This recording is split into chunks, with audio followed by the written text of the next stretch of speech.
በጣም ይቅርታ። በትንሹም ቢሆን ስለ ህጉ መንገር ነበረብኝ። ኧረ ተው እንዲህማ ብለህ ራስን አትውቀስ። ግን አንተን ለመጨበጥ እጅን መዘርጋቴ ምኑ ጋር ነው ስህተቱ? ምን መሰል፣ ብዙ ሰዎች እንደዚህ እያደረጉት ወርቅ ይሰርቁት ነበር። ይህ ብቻ አይደለም፣ በተለያየ የሰውነት አካላቸው ውስጥ በመደበቅ ይዘውበት ይሄዳሉ። ከዛም በጊዜ ሂደት ዘወራወቅ። እናም አንድ በአንድ እያደረገ ህዝቡ እንዲፈሩት ብሎ ሰራተኞቹን ገደላቸው እና ህጉን የጣሰ ሰው ህግ በማውጣት ደሞዙ እስኪከለከልና እንደ ህጉ ታይቶ እስከ መግደል ድረስ እንዲደረግ አወጀ። እና ይህ ሁሉ ነገር ህዝቡ ላይ ሲያደርግ አንድ እንኳን የሚቃወመው ሰው ጠፍቶ ነው? መኖር ይፈልጋሉ። ለዛም አንገታቸውን ደፍተው ከመስራት ውጪ ምንም አማራጭ የሌላቸው። በል ተነስ እንሂድ፣ ከዚህ በላይ መቆየት አንችልም።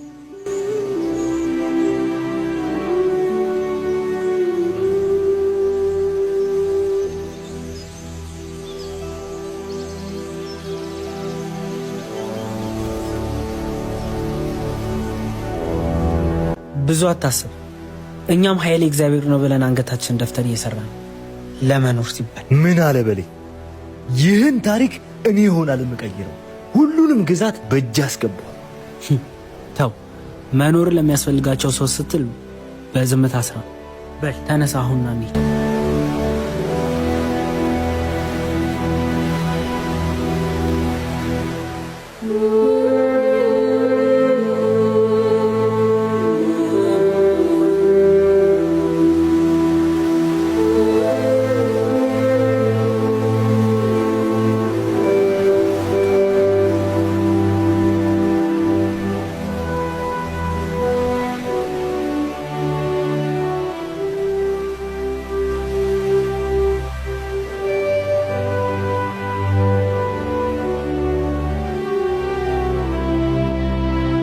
ምን ነው ቆየ?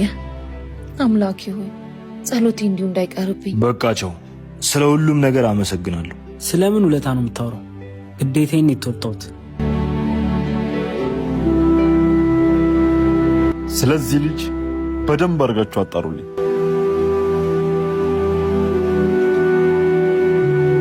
አብርሃም ና። አቤት አለቃ። ለጓደኛ ስለ እኔም ሆነ ስለ ህጉ በደንብ አስረዳው። አለበለዚያ ግን በቅርቡ ሟች ነው። እሺ።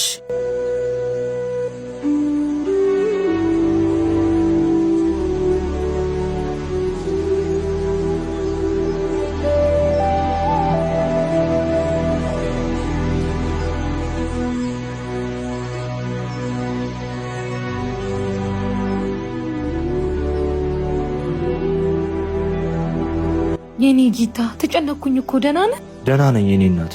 ስለ ስራው ምንም ስለማላውቅ ትንሽ አቆየኝ። እኔማ ስትቆይ ጊዜ ፈርቼ ነበር። በልና ግባ፣ የምትወደውን ምግብ ሰርቼ ይልሃለሁ። ትንሽ ቀምሰህ እረፍት ታደርጋለህ።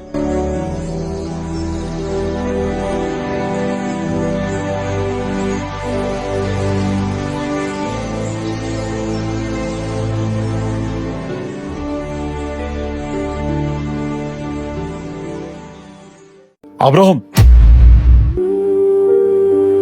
ኖ።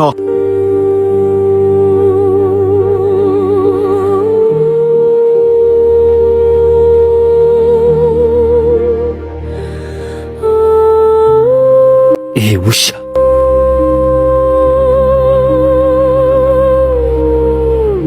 ማን ነው በዚህ ልክ ልብ ልብ የሰጠ? ከምን እንዳነሳው ዘነጋው? ኧረ በጭራሽ ይቅርታ፣ አጥፍቻለሁ። ልጅ በህይወት እንድትኖር አልፈለክም መሰለኝ። እባክህ ጌታዬ፣ ልጄ ምንም እንዳታረጋት፣ እኔ እንደፈለክ አድርገኝ። አሁን እግሬ ላይ ከመደፋት በፊት ቀድመ ነበር ማሰብ የነበረብን። በል ተነስ፣ ወደ ስራ ሂድ።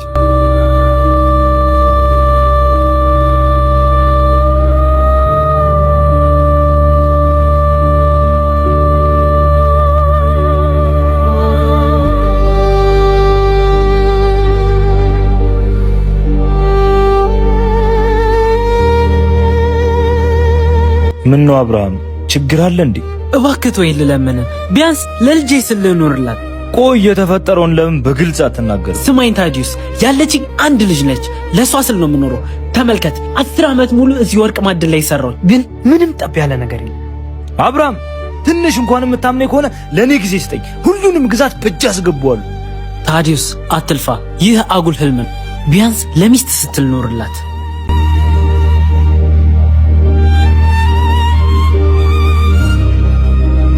ድሮስ ማን ሆነና ያዘኝ? እኔ ታዲዮስ ለዘውዱ አላንስም ነበር።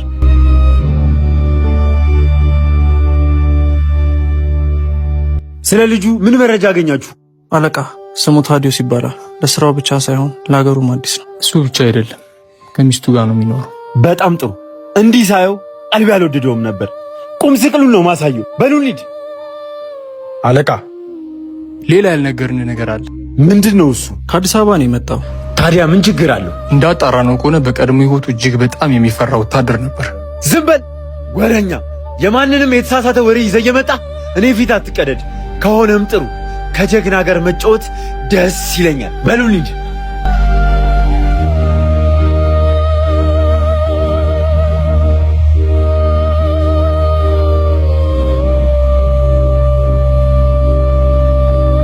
ታዲዮስ ይቅርታ አድርግልኝ፣ በጣም ስለፈራሁ። ይገባኛል፣ አልፈርድብህም።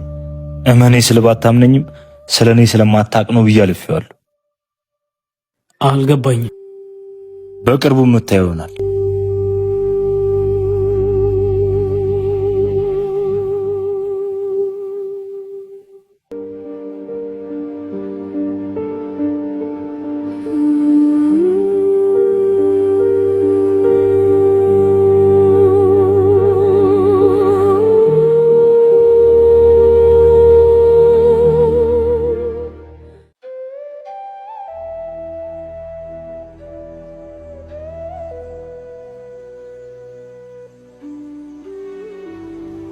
በጣም ፈርቻለሁ።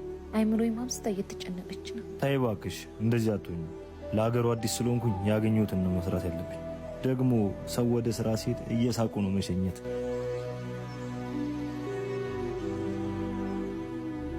ሱስ ልክ ነህ። በቃ እሺ ቻው።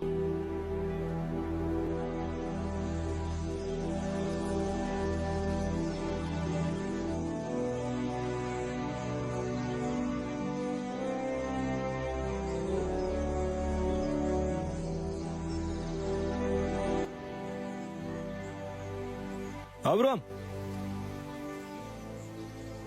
እንዴ ታዲዮስ እንደምን አድራል? ደህና። አንተስ እንደምን አድራል? ከሩቅ አይቼ በጠራ እኮ አልሰማልከኝ። ብዙ ነገሮችን እያሰብክ ስለመሄድ ለጆሮዬ ቦታ አልሰጥም። ንግግሮች ትንሽ ግራ ያጋቡኛል።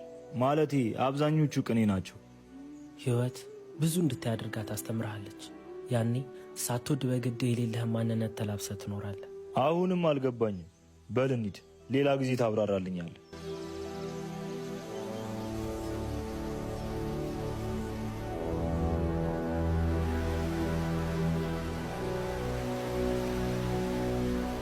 አዲሱ ልጅ ትንሽ ጥጋበኛ፣ በአይነ ቁራኛ ተከታተሉ።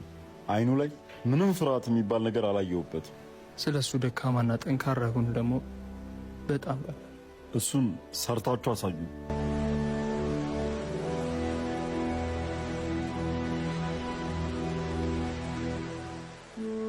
አግብታል እንዴ?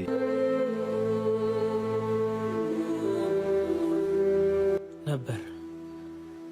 ነገር ግን በገንዘብ ማጣት ምክንያት ሚስቴን ማሳከም ስላልቻልኩ ይህን ዓለም ብቻዬን እንድጋፈጥ ጥላኝ ወደ አምላኳ ሄዳለች። በጣም ይቅርታ። አንተን ማወቅ ስለፈለግኩኝ ቁስልህን ቀሰቀስኩብህ። ምንም አይደል። እሷ ጥላኝ ብትሄድም እሷን መሳሌ ጥላልኝ ነው ሄደችው። እኔ እዚህ ሥራ ስለሚበዛብኝ እናቴ ጋር ነው የምትኖረው። ይገባኛል። ፍርሃት ምን እንደሆነ አላውቅም ነበር። ሚስት ካገባው በኋላ ግን ለእሷ ስል ዝቅ ብዬ መኖር እመርጫለሁ።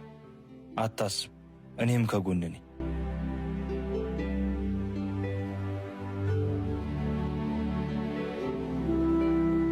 አብርሃም